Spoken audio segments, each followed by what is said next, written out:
intrauterino, es decir, embarazo patológico, y vamos a hablar también de parto patológico. Cuando hablamos de la restricción del crecimiento intrauterino, nos referimos a fetos con un peso inferior para la edad gestacional. Es decir, puede ser de 39 a 40 semanas, pero son fetos pequeños, ¿ya? Puede tener causas tanto fetales, placentarias como maternas.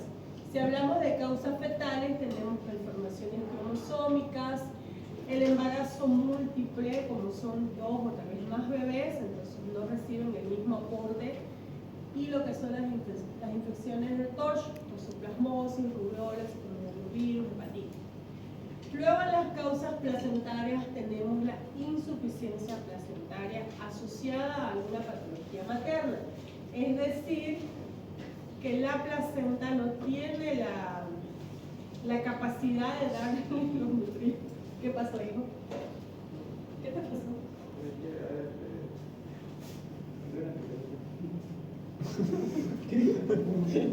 Una pestaña, pero casi vuela, ¿no? Entonces, cuando la placenta no tiene la capacidad de darle todos los nutrientes necesarios al bebé, entonces se asocia sobre todo a patologías maternas, sobre todo lo que son los síndromes hipertensivos, preeclampsia, eclampsia, hipertensión crónica. También tenemos las causas maternas, desnutrición materna, la hipertensión, la tuberculosis, síndromes antifosfolipídicos y el consumo de ciertas sustancias como ser cafeína, tabaco y alcohol.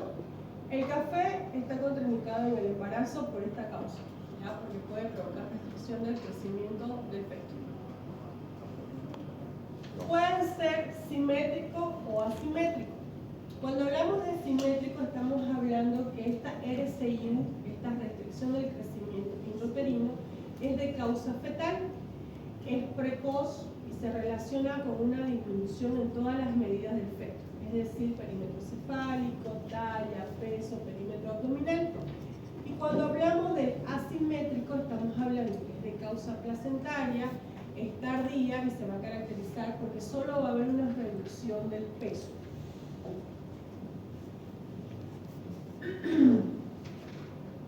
¿Cómo hacemos el diagnóstico? Antecedentes de niños con RCIU en embarazos anteriores, disminución de los movimientos fetales, el oligoamnios, peso materno disminuido, la altura uterina materna y el perímetro abdominal fetal van a estar por debajo de los límites normales y las medidas craneales disminuidas.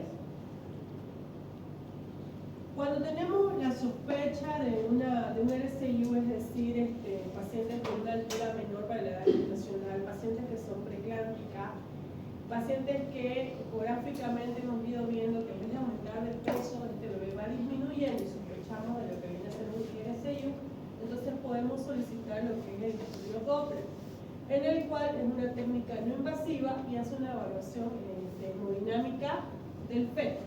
¿Qué vamos a evaluar en el Doppler? Vamos a evaluar la arteria uterina, la arteria umbilical y la arteria cerebral media.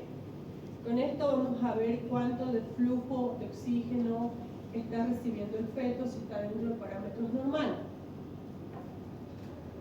¿Cuál es el tratamiento del RCIU? Medidas generales: si la paciente fuma, bueno, no fume, no tome café. Mejorar el estado nutricional de la paciente. Si es una paciente con bajo peso, si es una paciente anémica, debemos hacer una corrección de todo esto para que haya una mejor evolución del embarazo. Mejorar lo que es el flujo uteroplacentario. Siempre se sugiere que la paciente se recueste en decúbito lateral izquierdo para evitar la compresión de las ilíacas y de los grandes vasos. Tratar la patología materna. Si es una paciente con síndrome hipertensivo, bueno, hacer el tratamiento indicado para su patología de base. Y el Doppler obstétrico. Si el Doppler obstétrico está alterado y nos dice de que no está habiendo un buen flujo de oxígeno para el bebé, se debe interrumpir el embarazo. Cuando hacemos un Doppler, se mide el índice de pulsatividad y el índice de resistencia de estos vasos. Si estos están alterados, hablamos de un Doppler centralizado. Eso es más obstétrico, solo se los estoy mencionando para que ustedes sepan. Si estos están alterados, bueno, se debe interrumpir el embarazo porque quiere decir que el bebé no está recibiendo el flujo de oxígeno necesario y puede haber una complicación más adelante. ¿Tienen alguna pregunta de la restricción? ¿Está claro? Dicen. Ahora vamos a hablar de lo que viene a ser el sufrimiento fetal. Dice que es la perturbación metabólica por disminución de los intercambios feto-maternos. Puede ser de evolución rápida, que va a alterar lo que es la homeostasis fetal y va a provocar modificaciones tisulares o la muerte del feto. Gabriel, ¿qué es homeostasis? El equilibrio. Uno solo, Josué. Es un equilibrio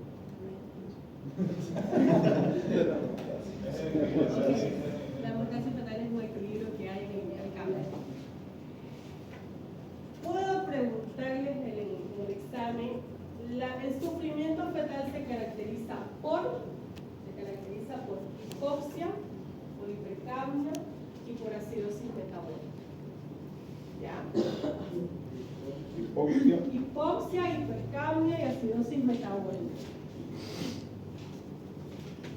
Puede ser agudo o puede ser crónico. Hablamos de agudo, hipoxia, hipercamia y acidosis metabólica. Hablamos de agudo sobre todo en lo que es el trabajo de parto. ¿Ya?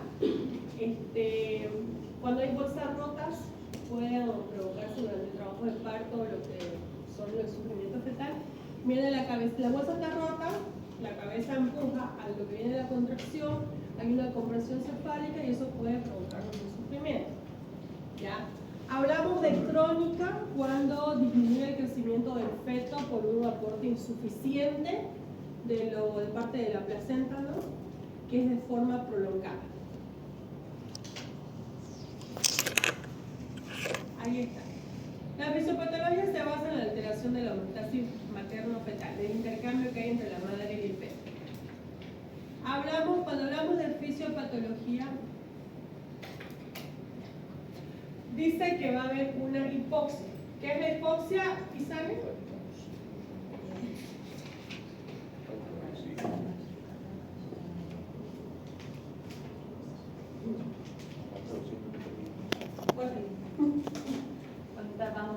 Es la disminución del aporte de oxígeno, que se llama una hipoxia.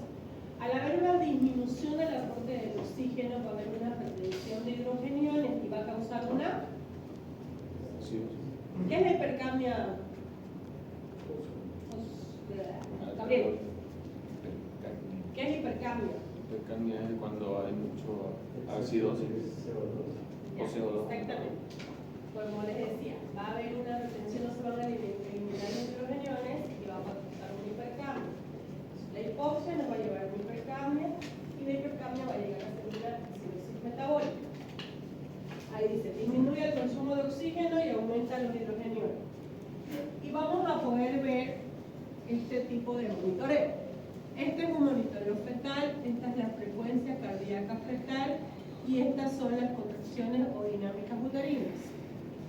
Por ejemplo, en este monitoreo que nos está diciendo que hay una alteración del bienestar fetal, podemos observar lo que es el DIP 2. ¿Qué es el DIP 2? Es la desaceleración tardía de la frecuencia cardíaca fetal después de una contracción uterina. ¿Queda claro? No. A ver. Desaceleración tardía.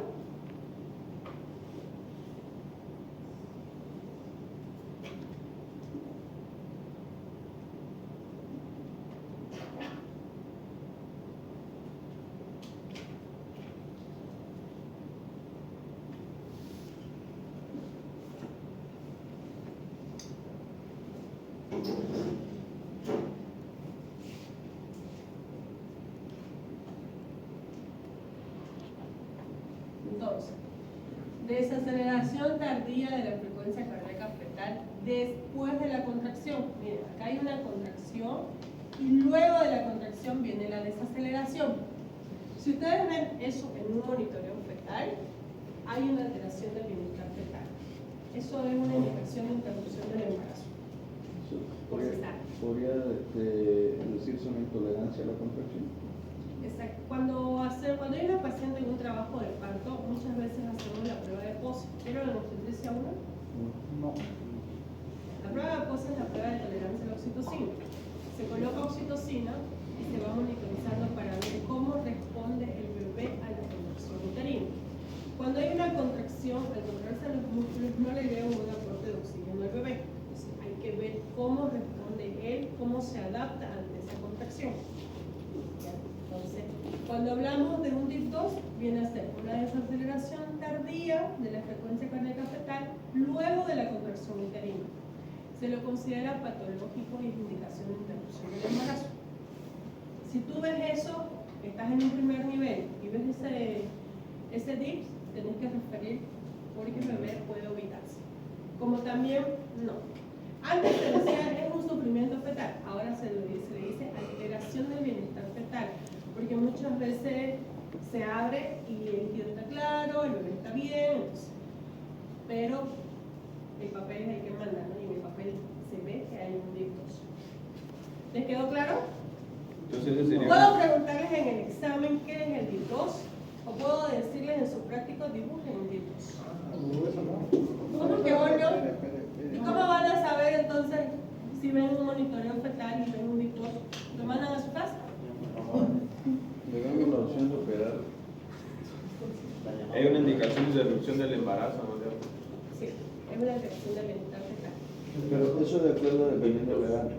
No importa la edad gestacional, porque si hay un DIP2 está diciendo que no está llegando un buen aporte de oxígeno. Ya, no hay una buena respuesta de oxígeno. Siempre se... Algunas veces lo esperan y vuelven a controlar, vuelven a hacer otro monitoreo o el monitoreo lo programan por 20 minutos.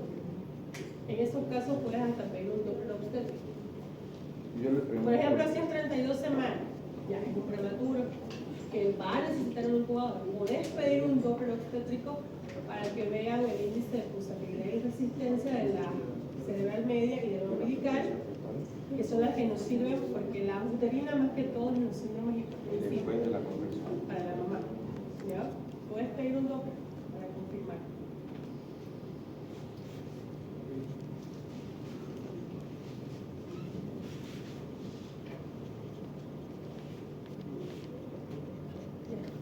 ¿Cuáles son las causas de sufrimiento fetal? Puede ser de causa materna, algún síndrome hipertensivo que tuviera, puede ser de paciente diabética, hipoxia, por ejemplo, la paciente es una paciente epiléptica y convulsiona, en el momento de la convulsión ella está en hipoxia y el bebé obviamente va a estar en hipoxia. La hipotensión, la hipovolemia. Cuando hablamos de causa de placenta tenemos la hipertensión uterina y el DPP. Al haber un aumento del tono, la placenta se puede llegar a desprender y eso provocarnos una alteración de su bienestar. Cuando hablamos de funicular, hablamos de prosidencia o procúbito del cordón. ¿Sí? Desprendimiento prematuro de la placenta normo-incepto. Cuando hablamos de funicular, estamos hablando del cordón umbilical, entonces ahí puede ser una prosidencia o un procúbito. Puede ser un nudo verdadero, puede ser una compresión del cordón umbilical. Cuando hablamos de prosidencia, quiere decir que las membranas están rotas y que el cordón está por delante de la presentación. Como una vincha. Hacemos el tacto y vamos a hacer el tacto, tocamos, las membranas están rotas, hay una salida de líquido evidente y tocamos el cordón. Podría ser un prolapso ¿Ah? como un prolapso del cordón. Exactamente. Una base. No. La base previa es que el cordón no está protegido. Los vasos del cordón no están protegidos. Este es el cordón normal, pero que está por delante de la presentación y al romperse las bolsas, él se sale. En caso que les sucediera eso a ustedes en un primer nivel o algo, chicos, que es una conducta, es una cesárea, ustedes meten la mano, sientan el cordón y ya no la sacan. Con la manito dentro hacen su traslado del paciente a un segundo nivel, porque en eso del traqueteo y todo puede comprometerse el cordón y evitarse el cordón. Ya, entonces, una vez ustedes diagnostican un prolapso del cordón, como si fuera una prosidencia del cordón, lo meten Y el procúbito vendría a ser que igual, el cordón está por delante de la presentación, pero las membranas están íntegras. Cuadro clínico. La frecuencia cardíaca fetal va a estar modificada, puede haber una taquicardia, puede haber una bradicardia. Sí, podemos ver los DIPs, DIPs 1, los DIPs 2, que ya los explicamos, y los DIPs 3. Cuando hablamos de DIP 1, hablamos de una desaceleración precoz de la frecuencia cardíaca fetal. La frecuencia cardíaca fetal desacelera el latido del corazón.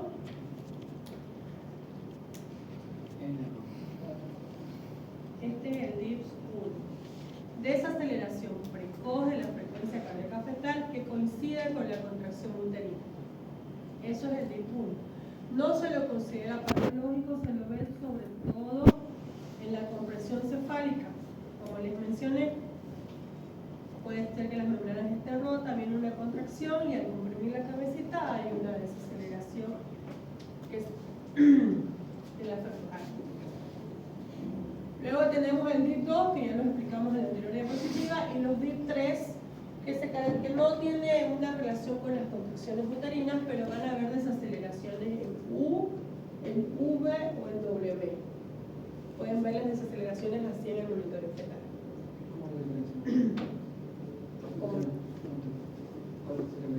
Mira, esta es la frecuencia cardíaca del feto. La frecuencia cardíaca fetal. Si tú ves una desaceleración como si fuera una U, como está la imagen de allá, como una V, ¿qué es el V? ¿Se dice, no? Sí. A esta. B chica. Ya, la B chica. Si ves como una B chica o si ves como una W, ya. No importa si no hay contracción uterina o tal vez haya contracción uterina, pero se llaman DIP3, son los DIP variables y se dan por compresión funicular. Si les aparece monitoreo es que está apretándose el cordón.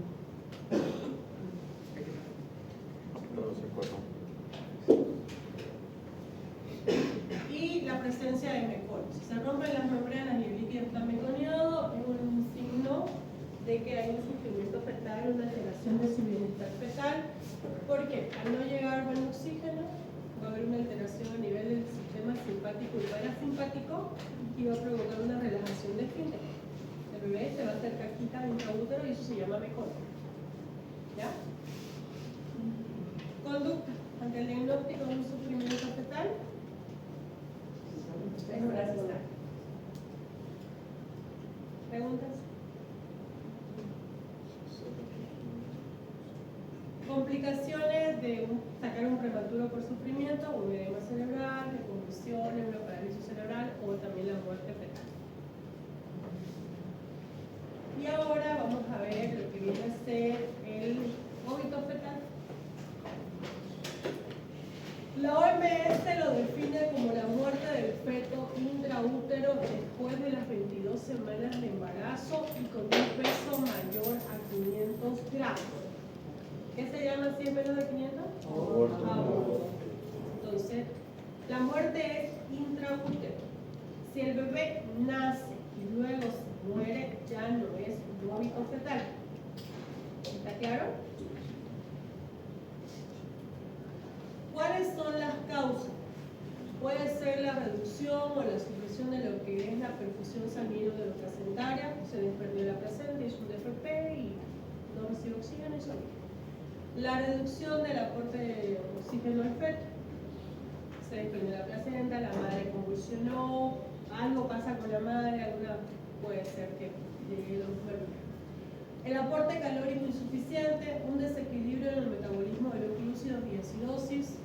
Van a preparar ustedes, cuando ya reportamos los temas, lo que es la diabetes gestacional o la diabetes pregestacional. Y es una probable complicación de los vómitos. Debido a una alteración en los glúcidos, pueden ubicar los bebés. Es una de las más frecuentes, vamos a decir así. Los traumatismos, la paciente sufre un accidente, una agresión física y se desprende la placenta, ¿no? O las malformaciones congénitas, sobre todo las cardíacas. ¿Cuál es la principal? Cardíaca. Es una trisomía. ¿Qué número de trisomía es? 21. Es la más frecuente. Anatómicamente, el feto muerto tiene sus características. Hablamos de una disolución o licuefacción de lo que es la momificación y lo que viene a ser la maceración. La maceración tiene 3 grados: primera, segunda y tercer grado. Acá se los puse así para que... Hablamos de una disolución cuando este óvulo es antes de las 8 semanas. Al ser la mayor proporción líquido, entonces el bebé se disuelve. Se llama disolución o licuefacción.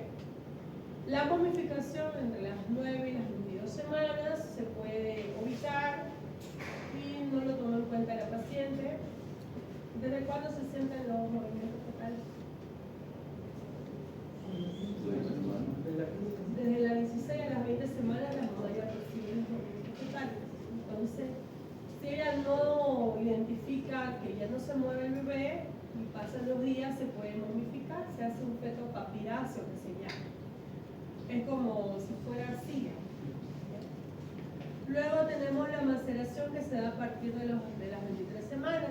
Como les mencioné, tiene 3 grados. Cuando este óvulo se ha dado entre 2 a 8 días de muerto, van a aparecer en la piel del bebé unas flectenas. ¿Qué son las flectenas? Ampollas, exactamente. Son ampollitas que tienen un contenido entero sanguinolento. Cuando son de 9 a 12 días, esas flectenas que tenía la piel del bebé se van a romper. El líquido se va a hacer sanguinolento y se van a comenzar a descamar. Cuando sacamos óvulos mayores de días procesales, al jalar, toda la epidermis se descama. ¿Ya? La cabeza se va a reblandecer y se va a comenzar a deformar.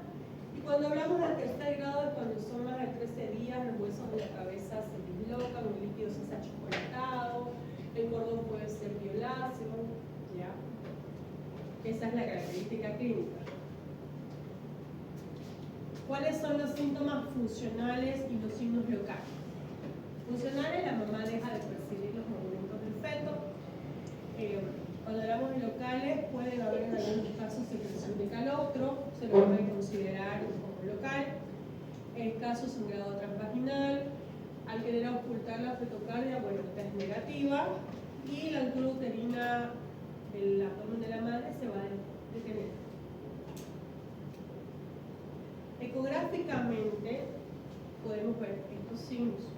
Puedo preguntarles en el examen signos ecográficos de vómito fetal. Por ejemplo, el signo de Spalding. Va a haber un acabalgamiento, los huesos parietales encima, se acabalgan. Cuando hablamos de Spangler, la bóveda craneal se comienza a aplanar. El de Gordner es una simetría craneal y la de Robert viene a ser una presencia de gas en el feto. Va a haber una notable curvatura y hasta una torsión de lo que es la columna vertebral.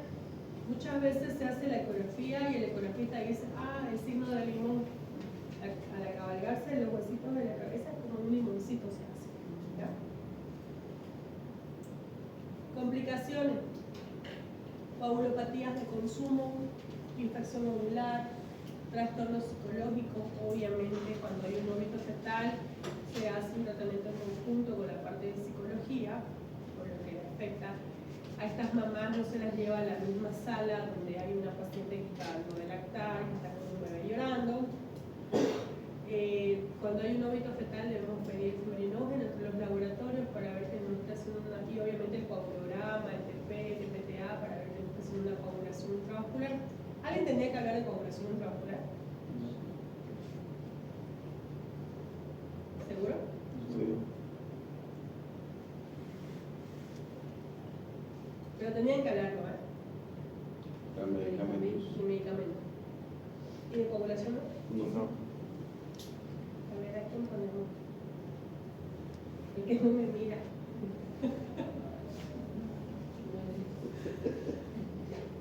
Al final de la clase les daré el tema para que lo expliquen. ¿Cuál es el tratamiento? Si es una paciente sin cesáreas anteriores, podemos hacer una inducción, siempre y cuando no haya clínica o laboratorios de infección. Si es una paciente con solamente cesáreas o que tiene clínicamente o laboratorialmente, nos dice que está haciendo un proceso infeccioso, puede hacer una polio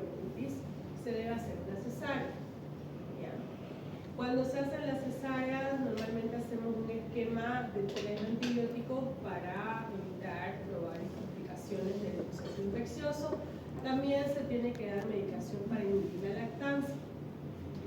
Lo que tiene seguro es la bromocriptina, pero la bromocriptina tiene muchos efectos adversos, cefalea, náuseas, vómitos, se toma cada 8 horas, se toma por 7 días. También, si la paciente tiene la posibilidad de comprarse, tenemos lo que es la cabergolina, que son solamente 2 dosis, pueden ser dosis única o puede ser cada 12 horas una tabletita, no tiene tantos efectos adversos.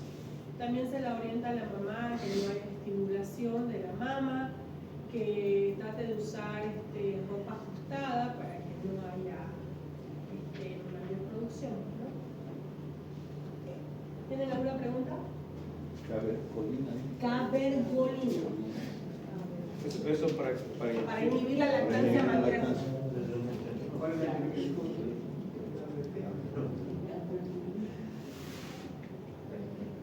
Dijo otra más. Bromocriptina, igual lo mismo. Es lo otro. Sí. Criptina. La verdad que esta nunca la he usado, nunca la he indicado, porque tienen más efectos adversos, son más días, son más dosis. La cabergolina viene de 0.5 miligramos y puedes dar 2 dosis únicas o una cada 12 horas. Cualquiera de los dos. ¿Y a quién va a hablar de ovulación intravascular diseminada?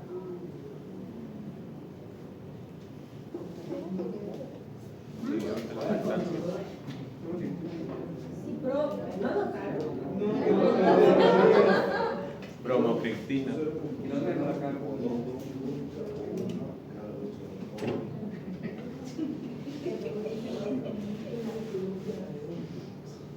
Cabergolina.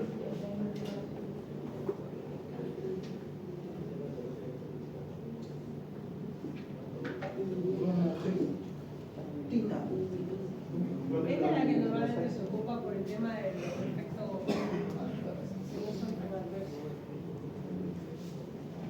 los que están charlando van a hablar de ovulación intravascular. Los dos charlatanes. Toda la clase se la pasaron hablando. Sebastián, toda la clase hablando. Si no era como la quiere, como la ¿Qué estaban hablando del tema?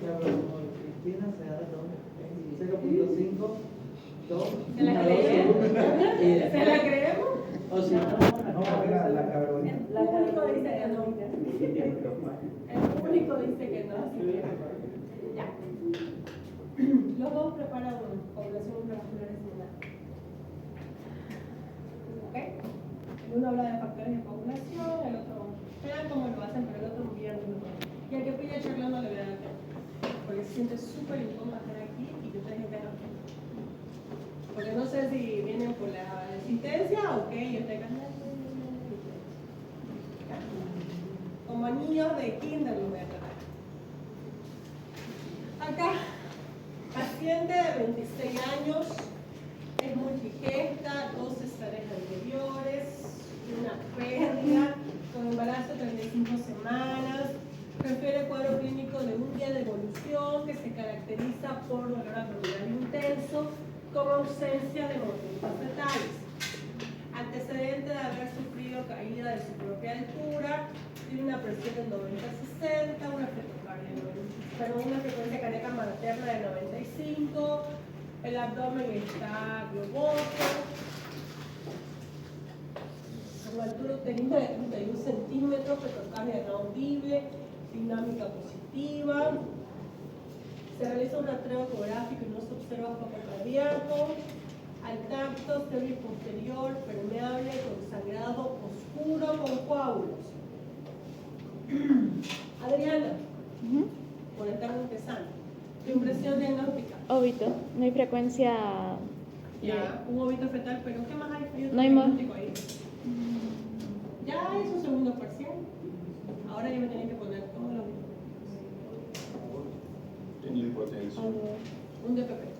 Miren, se cayó, se deja de mover, hay un sangrado oscuro con coágulos, entonces es un DPP más un óbito fetal. Si yo quiero que me pongan todo su diagnóstico, ya, ¿qué más? Paciente multigesta. Embarazo de 35 semanas.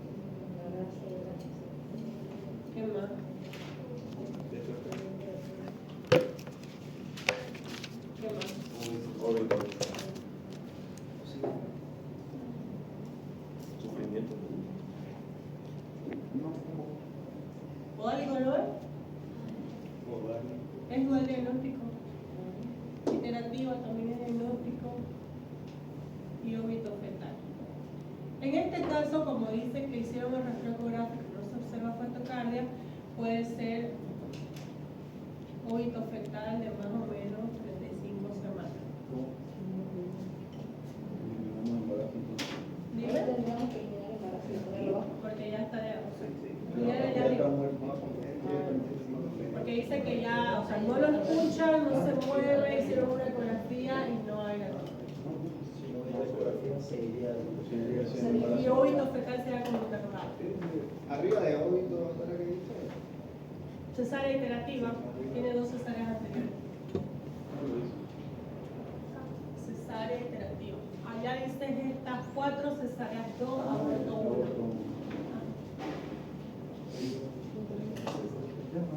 Era.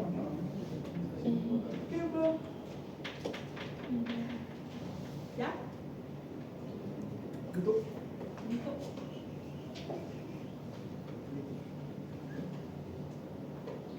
Así vamos a poner ahora ya. Claro, ya son grandes. ¿Qué pregunta tan grande?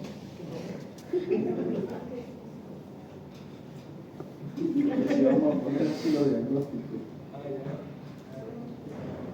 de exametazona de supervivencia. Ahí acabó, doctora. ¿Qué cosa? Ajá. ¿Puede volver a la de ecografía, por favor? Cuando termine de anotar. Eso, gracias. Aquí está el resguardo vacío.